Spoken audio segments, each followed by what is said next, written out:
Like చేయండి అను.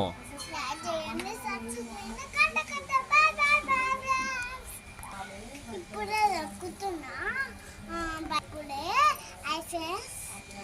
బాగున్నాము.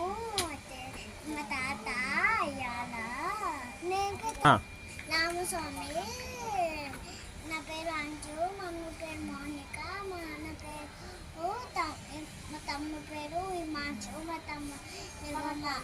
అమ్మమ్మ పేరు అమ్మమ్మ సుకునయ్య.